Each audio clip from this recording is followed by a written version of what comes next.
CHFP. We just opened the meeting up, so we'll give it just a few more minutes to give everybody time to sign on, and then we'll get started shortly.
Okay, well, let's get started. Before we start with the new material from course 4, which is our strategic financial issues, want to open it up for questions as from last week or any other questions that you'd want to bring up. Feel free to come off mute quickly and ask your questions or put them in the chat. So we'll give that a minute to see if we have anything come up. John or Lynn, can you monitor the chat while we're on?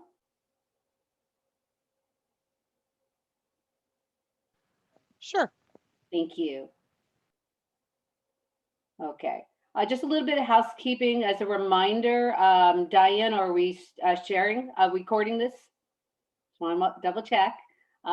We are recording the sessions. They will be available on both the Florida and Georgia YouTube channels. So feel free to come and see our smiling faces more often than not if you want to use this as some kind of training. And so we are going to ask that everybody be on mute and off camera for the time that we're going through the sessions and going through the materials. And then we'll open it up for questions at the end. Again, either you could put it in the chat. If you have a question while we're going through the materials, feel free to put it in the chat while it's top of mind, but we'll come back and revisit it when we've gone through the entire session. I presume there's no questions from last week yet? Okay. All right, so today we're going to be able to describe how strategic planning influences budgets, differentiate between various budgeting approaches, define the different types of budgets used in a healthcare business, and identify budget variance concepts. And then hopefully, if you do this today, you're just going to reinforce it, but hopefully you'll be able to complete a simple budget variance analysis. So healthcare organizations engage in strategic planning and budgeting, whether they are a hospital, a health plan, or a physician clinic.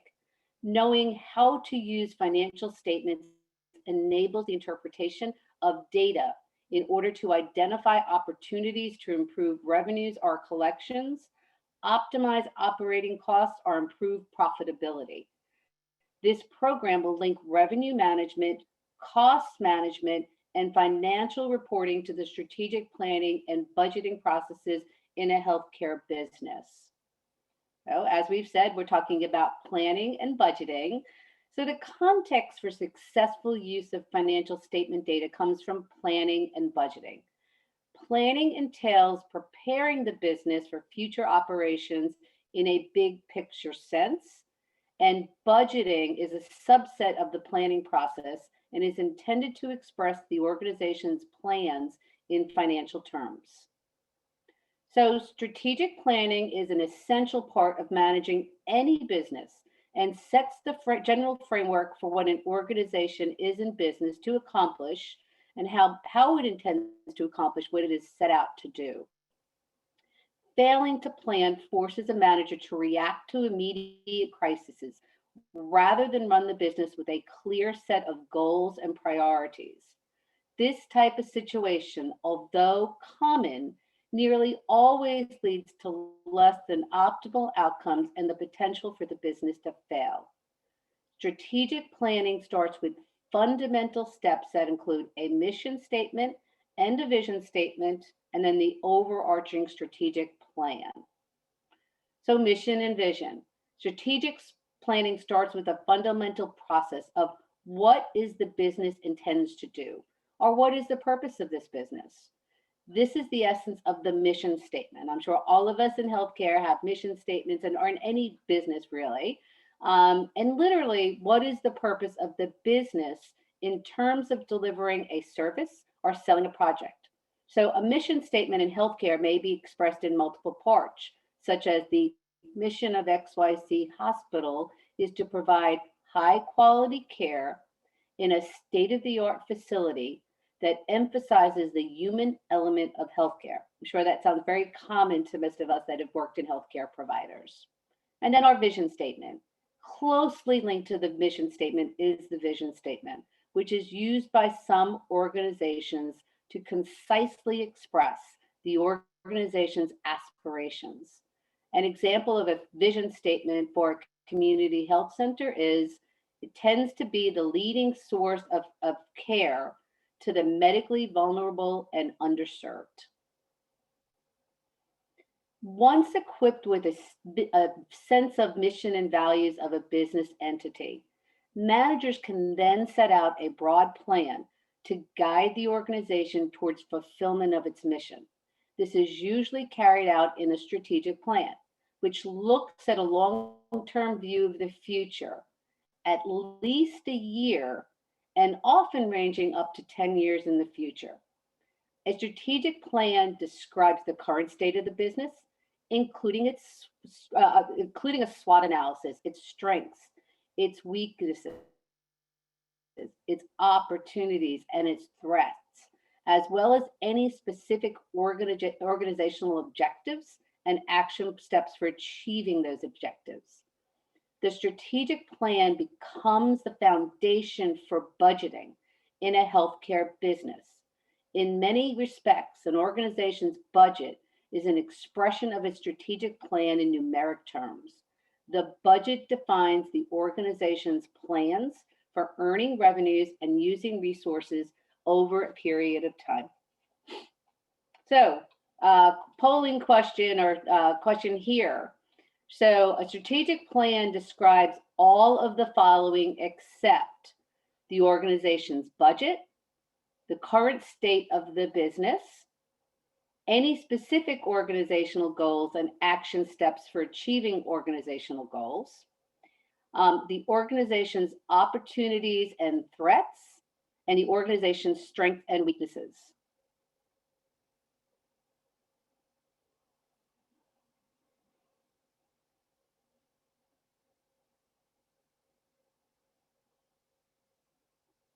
So it describes all of the following except.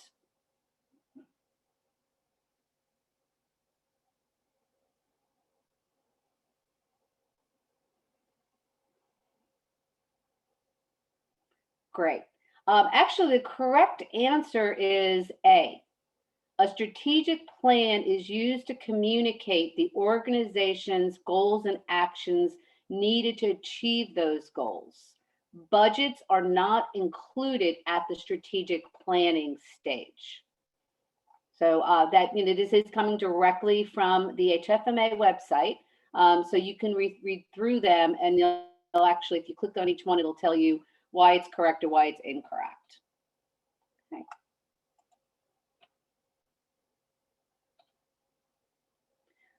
So talking about the budget, right.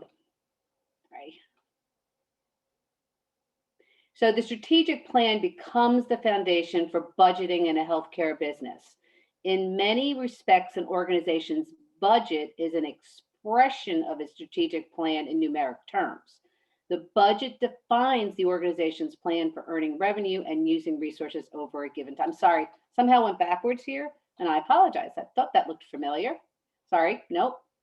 Sorry. Okay. So ABC Medical Center is about to begin preparing its annual budget. What document should it rely on to help guide this? Should be easy.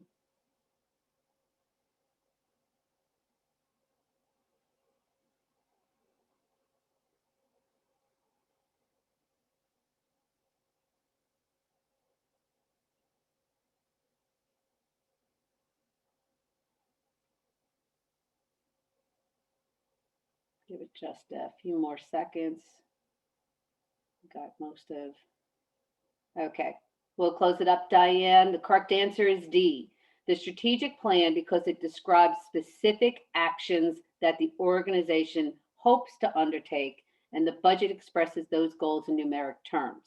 So many management experts say that the budget is simply a strategic plan addressed in numeric form. Okay, come on.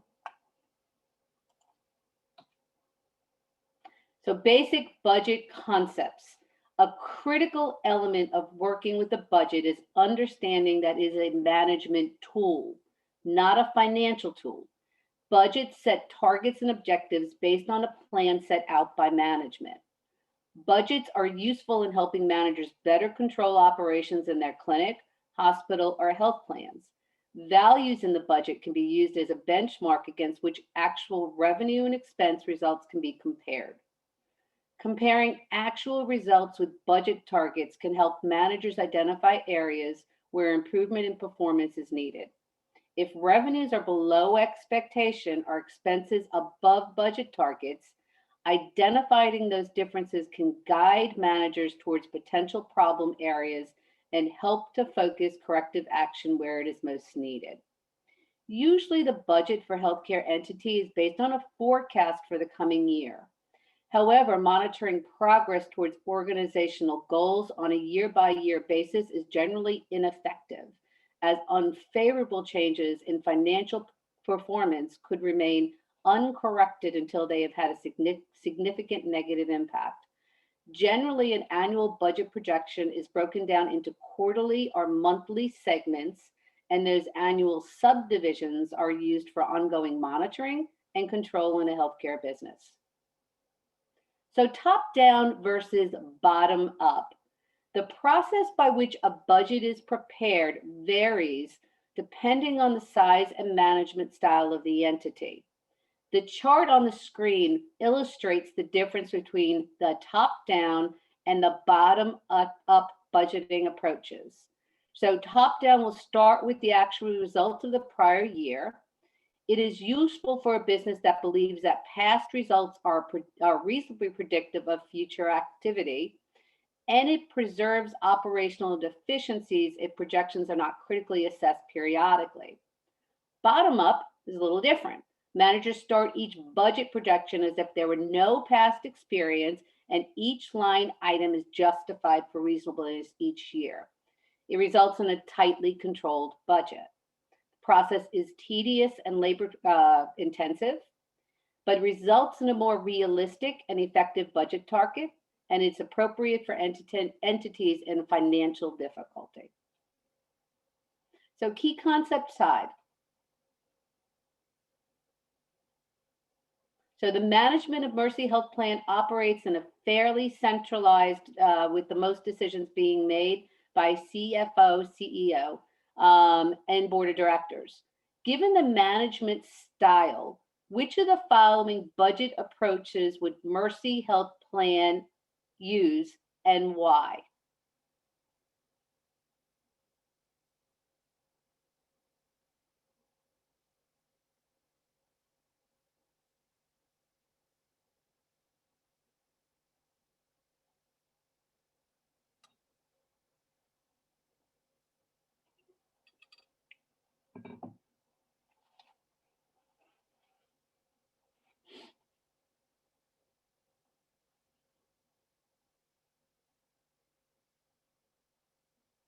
Okay, Diane, let's close it down. The correct answer is C, a top-down approach. In a top-down approach, management makes decisions about the budget and shares them with frontline employees.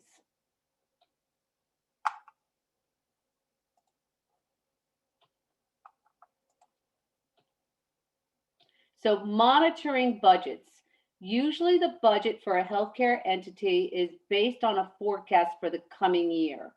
However, monitoring progress towards organizational goals on a year-by-year basis is generally ineffective, as unfavorable changes in financial performance could remain uncorrected until they've had a significant negative impact. So there are approaches to budgeting: incremental and zero-based budgeting.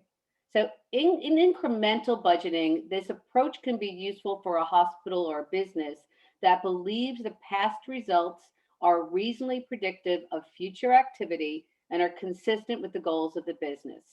However, this approach can preserve operational inefficiencies such as excessive staffing or supply usage if projections are not critically assessed from time to time. This is effective if managers assess each area of the budget for adjustment based on the needs of the business and known changes. The alternative approach to budget projection is zero-based budgeting, where managers start each budget projection as if there was no past experience. Some healthcare businesses may combine the advantage of both approaches by practicing an incremental budget on an ongoing basis and producing a zero-based budget from every 3 to 5 years. So this method helps an organization prepare a routine budget with relative ease while maintaining critical assessment of the assumptions making up the budget. So I think the key point in budgeting is that it expresses a longer term plan in monetary terms in a 1-year increment. So another key concept slide, keeping you guys busy today. Budgets can be based for all of the following except. So again, budgets can be based for all of the following except a valuable management tool could be used to determine what needs to be changed to move the organization towards achieving its goals. Can't talk today, sorry. Used by managers to see if the organization is on track to meet its strategic goals.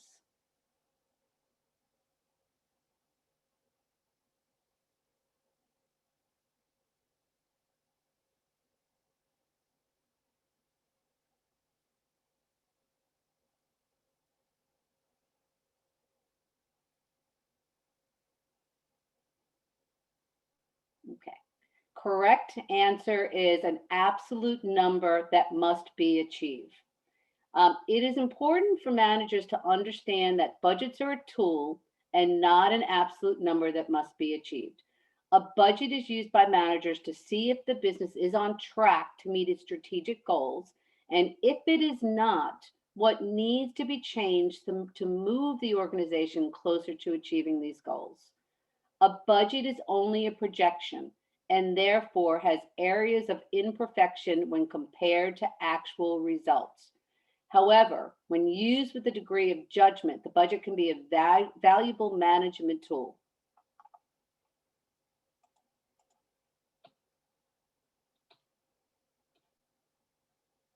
So elements of the budget for a healthcare business. Oops, sorry. Operating and statistical budgets, revenue budgets, expense budgets, capital budgets, right? Managers often refer to the budget as if it was one document. However, the budget is actually comprised of several components that provide important details that are useful to controlling various elements of a healthcare business. So they're referred to again as the operating or statistical budgets, revenue budgets, capital budgets, expense budgets. The operating budget provides a benchmark for the normal day-to-day operations of the business. Essentially, the operating budget is a process, Essentially, the operating budget is a future projection of the income statement and includes estimates of service volumes, revenues, and expenses. No matter the organization type, an understanding of the expected volume of services provided, expressed in a statistical budget, provides a necessary foundation for other elements in the operating budget by defining the volume and nature of units of service expected to be provided. Once an understanding of service volumes is established, managers can apply expected collection rates or premium rates to estimated volumes to arrive at a revenue budget. While compiling the revenue budget, managers can make assumptions on the rate of collections for items. The expense budget is built using results from the statistical budget. Managers can develop estimates of expenses by knowing operational relationships. And then our capital budget, which will apply on capital requirements, things like buildings, use of scarce resources, etc. So I want to talk about cost centers. They generally do not generate revenue. They tend to incur indirect costs. Managers control expenses that are not directly tied to revenue generation.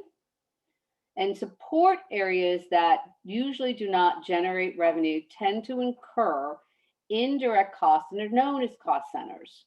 Managers within cost centers are responsible for control of the expenses that are not directly tied to revenue generation.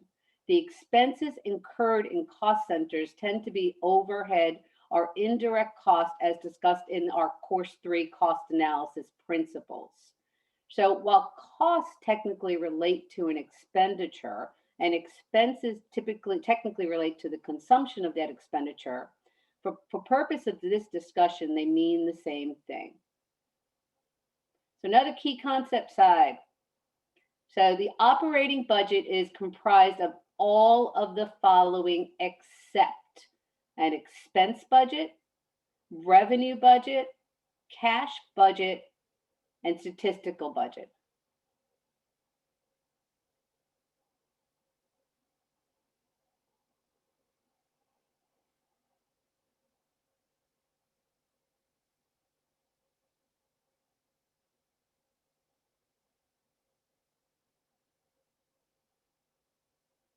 Let's end that slide. Most of you got it correctly. The operating budget estimates the projected activity levels and associated revenues and expenses, the operating budget, and the sources and use of cash. All right, I can't seem to get my mouse to close that out. All right, today's technical difficulty day for Christine. All right. Okay.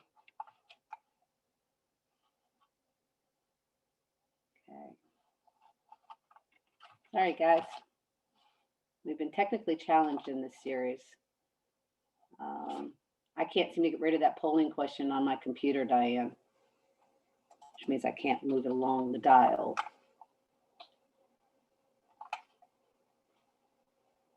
Diane, is there a way for you to get rid of that polling question, or am I only the one seeing that?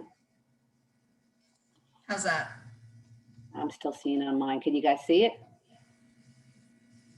Say the budget variance analysis. Yeah.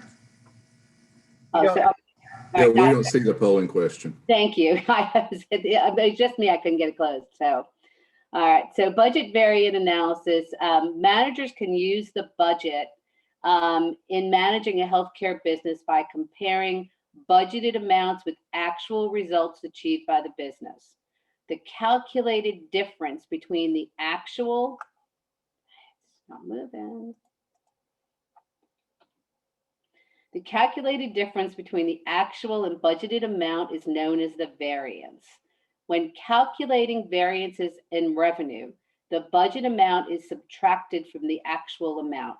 Actual minus budget is equal to revenue variance. Conversely, an expense variance is calculating by subtracting the actual amount from the budget amount. So budget minus actual is equal to expense variance. Since most operating statistics relate to items that generate revenue, the same approach for calculating a revenue variance is used for statistical budget variance. So budget variance analysis are simple, flexible budget variance analysis. There are two different types. The first is the simple budget variance analysis. This simple variance uses the budget as prepared before the beginning of the fiscal period and computes the variances between the budget projection and the actual results. As its name applies, this method is very simple, taking only the difference between the actual and budgeted result, but may be limited if actual volumes differ from the budget projection. So then there's the flexible budget variance analysis.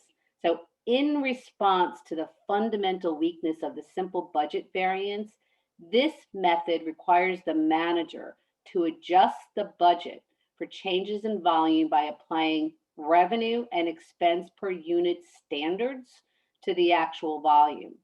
The analysis then determines the variance between actual results and a budget projection that has been flexed to the actual service volume experienced. So rate variances, also referred to as a price variance, is an estimate of how much of a total budget variance is due to the rate per unit of revenue or expenses being different than the budget estimate for the entity. This is only one component of the total variance and simply tells how much of the total variance is a result of price, which is something that may not be controlled by managers.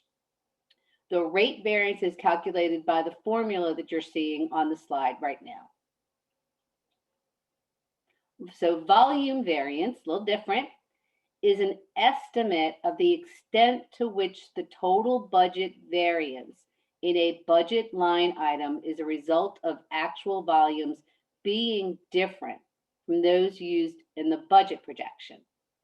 When combined with the rate variance, volume variance can be useful to a manager needing to know more about budget variance. And the formula to calculate that, again, is on your screen. So other guides for statistical planning is benchmarking. So this course is focused on the budget as a primary tool for management control of operations. It is the most commonly used operational tool in the industry. The budget as a management tool, however, can have some limitations. Primary among those is that a budget relates only to the one organization for which it was compiled and reflects that organization's unique operating statistics. However, managers may want to see how the expectations generated within the organization through its strategic planning and budgeting processes compares with other organizations.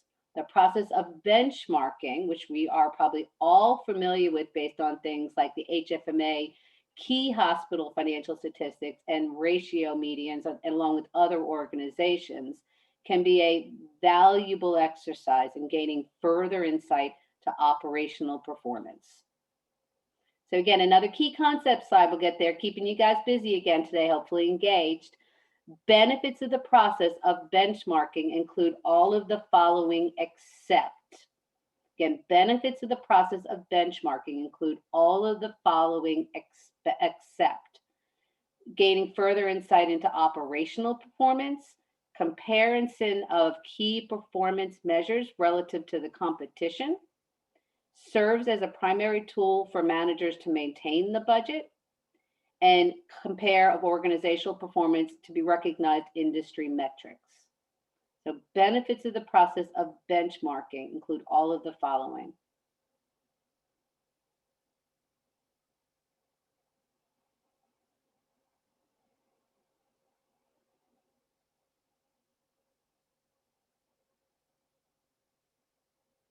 Okay, I think we've got most of these answered, and my notes are indicating that except for, correct, the budget. Benchmarking can assist managers in thinking about activities and improvements that impact the budget. However, benchmarking is not fundamentally a budgeting tool, but a performance improvement tool. So there we go. And again, here we go. Get through here. So strategic financial professionals. So what they're going to do is see the bigger picture of organizational strategy and translate the strategy into measurable terms through the budget process. So strategic planning is a function that all managers can and should play a part in. This is especially true in healthcare finance as financial managers adopt much more of a strategic role in the industry. Not only must financial managers see the bigger picture of the organization strategically from both a business and clinical care perspective, but they must also translate that strategic vision into measurable terms through the budgeting process. Further, the use of financial management tools such as budget and variance analysis, managers can assess problems with resources used in their businesses and better manage those resources in today's challenging healthcare industry. So conclusion, identify how the strategic planning influences the budgeting process, differentiate between various methods for developing a budget, identify key components of a budget, and then identify budget variance concepts, and then determine the value of benchmarking to the budget process. In taking listening to this course here, looking at the materials that have been developed and taking the course online, you will need to have these concepts down these will be in the exam. So just to clarify, one, going through this, I apologize for the technical difficulties first. Second, if I never have to say the word budget again, I'm going to be really, really happy because I must have sent it 5,000 times in the last 40 minutes, right? Half hour. And now I know exactly why I didn't go into finance and why I'm in revenue cycle. So we'll stop sharing here and we'll go to, what do you call it? Questions. So Lynn, any questions on the chat? Anything else we need to go back and look at? No, there's nothing in the chat. I can't see Q&A though, so I don't know if there's anything in there. Let's see if I can get it out.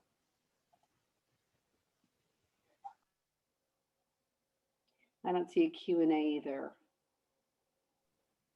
Yeah, I'm not seeing anything at all in Q&A. Okay. Yeah, since it's a meeting, there's no Q&A box, so everything would be in the chat.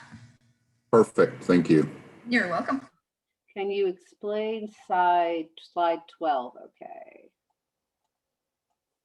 Let me go back up, guys. Quick.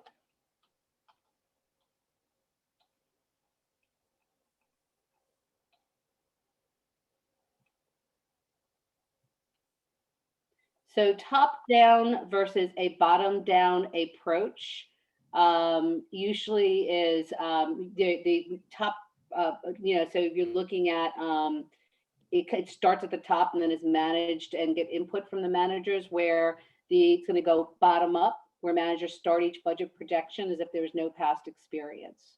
So it's very similar to, and John, jump in here, if you really looked at what we talked about with zero-based and incremental, they are, somewhat the same.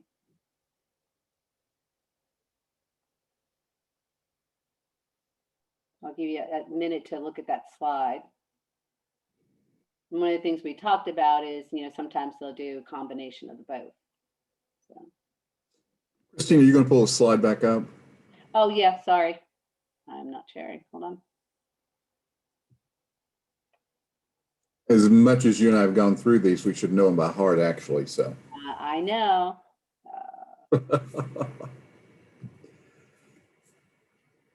And I'm not going to put it in slide view. We'll just put in there. Oh, Christine, it's actually slide 20, but I think when you added some slides in there, it mixed up the numbers, the page numbers. Yeah, so that's the one. Budget variance analysis? Yep. Okay. Let me actually.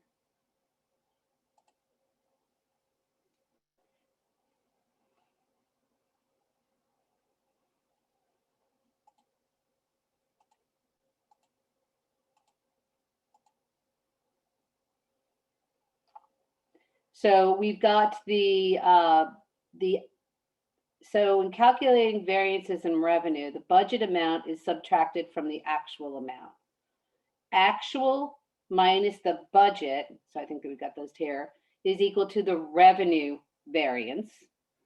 And then an expense variance is calculated by taking your budget minus your actual, and that's your expense variance. And Christine, in studying for the exam, my takeaways would be, as far as my study material, is just know what a revenue variance is and what an expense variance is. For the revenue variance, that's going to be actual minus the budget equals revenue. And for the expense, that's going to be the budget minus actual equals the expense. Yep. Yeah. And to hone in on what how they were calculated, et cetera, there are quite a few, and I certainly didn't want to take the time during our session today to put in the actual calculations. But you'll find that there's a lot of material that you'll actually do those challenges to be able to take that, the information and calculate a lot of the formulas here. Will have additional slides behind it or additional materials where you'll actually go in and calculate the information based on data they're giving you. So I encourage you to go out and do those challenges on the website, go through the course again, and bring to us either through email or on next week's call. We'll again take any questions or recaps from this week, and then we can certainly address those. But certainly feel free to reach out to either myself or John if there is some materials that need to be updated. We are absolutely happy to do that. Absolutely. Yeah. Other questions, Lynn? It looks like Paul asked what the new process was, and we have an answer in the chat regarding the scoring, where it's going to be manually scored as well. So it'll be 24 to 48 hours before you know if you passed or failed the exam. I think that came out this week. Okay, thanks, Lynn. I did want to mention one thing is when you went back to the top down, bottom up slide, you don't have to go back to it. I just happened to be doing that course the night before last. And even the key concept slide, the wording is so tricky. And I kept going back. I'm like, what? So it's something to really, really look at how everything is worded when they do that one, because just missing a word will make you misinterpret it and get the wrong answer. Yeah. Very Absolutely. frustrating. Yeah. Again, that's why I encourage you. They really do have a lot of materials that will allow you to understand the concepts, understand the formulas. And these will be in here. And not every single one of them, but I really had to study the formulas and the different, because this is not my day-to-day. But that would be my word of advice, is study those formulas and make sure you know the difference between them and how they're calculated, because you will be asked to do that. At least it happened when I did it. So I did not go through all of the formulas. I did not calculate it. I have, I'm not going to go back to take this test again, to be honest with you. I just didn't have the time. But if you're studying for the exam, take the time to do those. Yeah, the first time around, I was like, oh, I'll be able to figure it out. But no, they actually make you do math. Yeah. So, Yeah. but it does help. Like if you've been going, I've been writing the formula down too, so that it kind of sticks in my head. Yep. Because some of them are, Yep. And like Lynn said, just one word can change it completely. Mm-hmm. Mm-hmm. But it's absolutely, you can't just go in and pass based on these slide decks. No. But I think there's so much more. Yeah, I think what John recommended, and I think it's actually a great idea, to go in, take the exam, understand what you know versus what you don't know, and then focus on those areas that you really need to work on. As John and I both said, we're both revenue cycle folks, so we knew revenue cycle concepts pretty closely, although I did study it, I'm going to tell you that. But I don't know the finance component of it to that level of granularity. So Okay, so we have from Cliff, on budget variance, it may be helpful to remember that positive numbers are good. Therefore, revenue variance is a positive when it is higher than budget. Expense variance is positive when budget is higher than actual. Great. Thank you. And thank you, Paul. Said the discussion is awesome. Wonderful. Other Absolutely. questions? I love this interaction. This is great. Yeah, and certainly if anybody wants to come off mute and ask questions or have some dialogue live, we're happy to do so.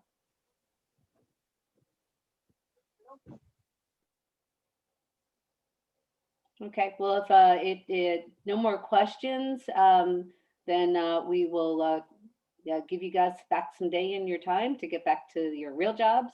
And again, my apologies for some of the technical difficulties I encountered today. And we look forward to talking to you all next week. You know how to reach myself and John. Should you need to, certainly, I think many of you have Lynn's contact as well. So is any more questions? I did see something update, Lynn. That was just a thank you from Buffy. Thank you for attending and answering the questions. Thank you, everyone. Great. Thank you, guys. Have a great week, and we'll talk to you next week. Thanks, everyone. Bye. Bye-bye.